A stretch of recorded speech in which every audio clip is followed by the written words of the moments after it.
According to my studies, I found out that in several important instances, Muhammad's Sunnah superseded the Quran, and that without knowledge of the Sunnah, the Quran cannot possibly be a guide to its believers. Will you elaborate?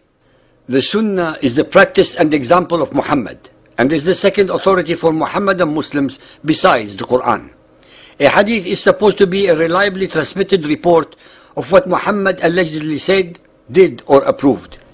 Belief in the divine inspiration of the Sunnah is as important in the Muhammadan Muslim faith as belief in the Quran. Sahih al-Bukhari 7.822 narrated by Al-Qama. Abdullah cursed those women who practiced tattooing, and those who removed hair from their faces, and those who created spaces between their teeth artificially to look beautiful. Such ladies as changed what Allah has created. Yaqub said, "What is that?" Abdullah said, "Why should I not curse those who were cursed by Allah's apostle and are referred to in Allah's book?" She said to him, "By Allah, I have read the whole Quran, but I have not found such a thing." Abdullah said, "By Allah, if you had read it carefully, you would have found it. Allah says, and what the apostle gives you, take it, and what he forbids you, abstain from it." Yaqub was absolutely correct to say that such a verse does not exist in the Quran. Abdullah was also correct by insisting that Muhammad's Sunnah is equal to the Quran.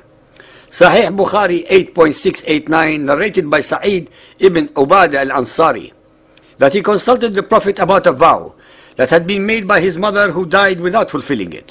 The Prophet gave his verdict that he should fulfill it on her behalf. The verdict became Sunnah, i.e. the Prophet's tradition. This means that this verdict became part of Sharia law, just like the rules of the Quran, which cannot ever be changed. Sahih Bukhari 8.816 narrated by Ibn Abbas. Umar ibn al-Khattab said, "I'm afraid that after a long time has passed, people may say, we do not find the verses of the rajm, stoning to death, in the Holy Book, and consequently they may go astray by leaving an obligation that Allah has revealed. Lo, I confirm that the penalty of rajm be inflicted on him who commits illegal sexual intercourse, if he is already married and the crime is proved by witnesses or pregnancy or confession." Sufyan added, "I have memorized this narration in this way."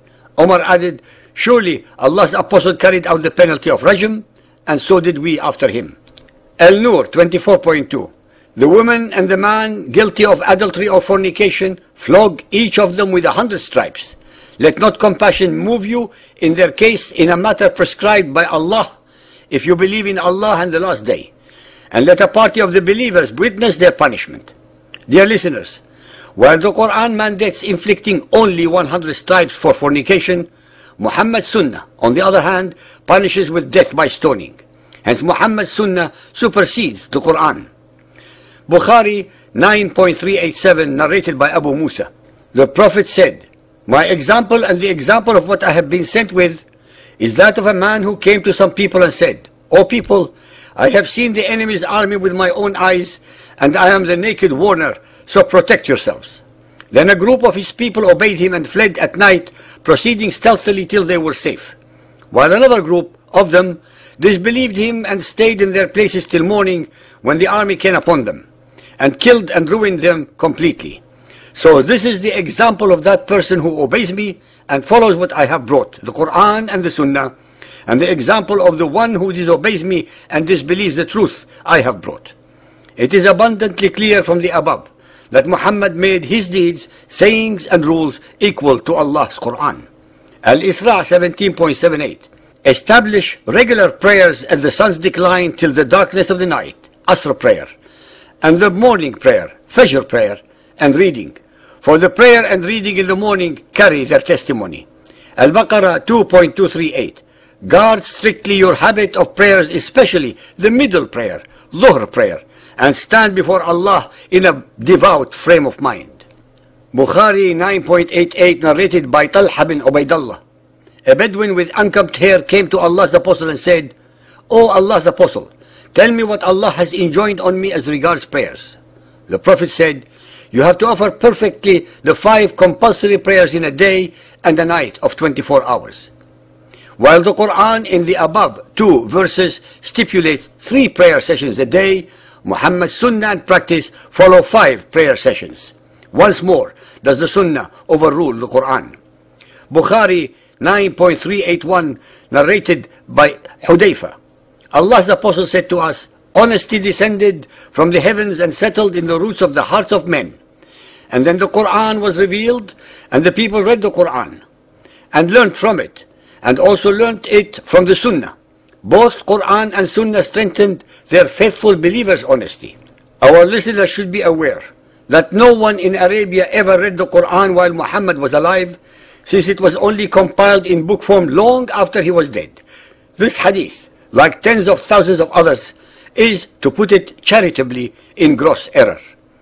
Bukhari 9.382 narrated by Abdullah. The best talk, speech, is Allah's book, Quran. And the best way is the way of Muhammad, his Sunnah. Bukhari 9.415 narrated by Humayd. I heard Muawiyah bin Abi Sufyan delivering a sermon. He said, I heard the Prophet saying, if Allah wants to do a favor to somebody, He bestows on him the gift of understanding the Quran and my Sunnah. The Sunnah of Muhammad is deemed, in the tradition of his followers, as divinely inspired and hence equal to the Quran.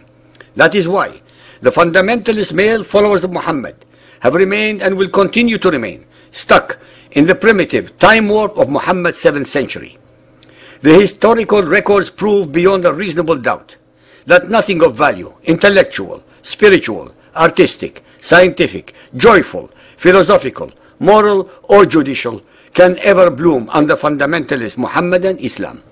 Anyone who doubts the above statements, all he or she needs to know is that the most perfect Muhammadan Muslim state was that of the Taliban in Afghanistan, a state of depraved indifference to justice, morality and intellect, a state devoid of any joy and happiness, a state of abject tyranny and fear, a state of mind-boggling stupidity and ignorance, a state of the living dead. That the most perfect representative of a fundamentalist male Muhammadan Muslim is Osama bin Laden, who, contrary to what the media and others describe him, is not a terrorist. He is a believer who is only following the Quran and Muhammad's Sunnah.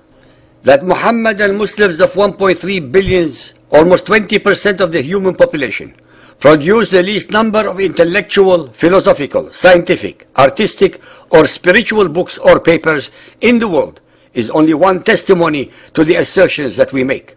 That among about 55 countries that are either totally Muhammadan Muslim or have a majority of them are undemocratic, racist, hate-mongering, warmongering and unjust.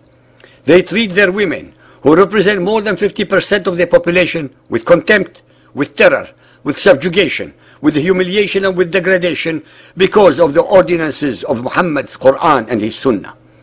As we have shown repeatedly that all the above anomalies, absurdities, inconsistencies and abnormalities can only make sense when the listeners realize that both the Quran and the Sunnah are the product of Muhammad's own alter ego and have absolutely nothing to do with Allah or Gabriel, who are used only as props by Muhammad to give his alleged revelations and speech divine sanction.